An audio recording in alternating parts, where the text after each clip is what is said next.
আসসালামু আলাইকুম। সবাই কেমন আছেন?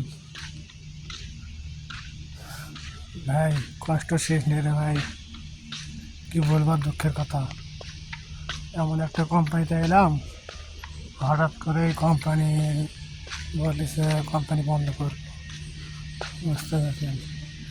এই যে কোম্পানি বন্ধ করেছে, কোনো মেশিন, সব মেশিন বন্ধ হঠাৎ করে। 4 মাসের টাকা বাকি, 17-18 জন লোক কাজ করে এখানে আমরা।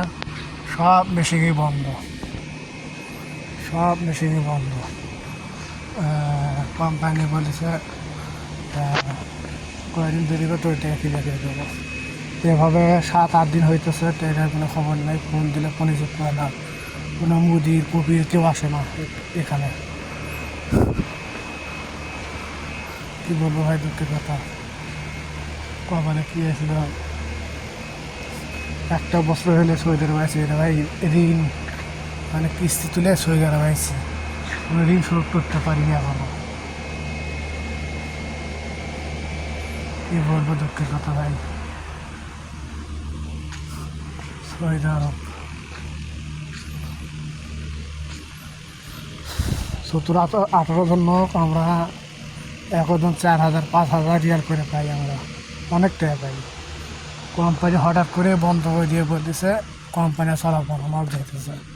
ভাই, আমরা যে কাজ করি, প্লাস্টিক বোতল তৈরি হয় এলে এই জায়গা এলে কোম্পানির কোনো লস নাই, ঠিক আছে? লস নাই। কথা হলে এই কোম্পানি বিক্রি করেছে, বিক্রি করেছে তার মাসে ভাড়া দেওয়া লাগে 64,000 রিয়াল। ওকে টাকা দেবেন, আমাদের বেতনই দেবে। এই জন্য বলতেছে কোম্পানি চালাবো না। প্রচুর টাকা, 4 ভাগের 3 ভাগের টাকা লাভ করে, কিন্তু বেতন দিতে চায় না। এ কোম্পানি রুম ভাড়া দিতেই যায়, এ মাস না ভাড়া দিতেই যায় তাদের 3-4 লাখ টাকা। সৌদি 64,000 রিয়াল মাসে ভাড়া দিতে হয়।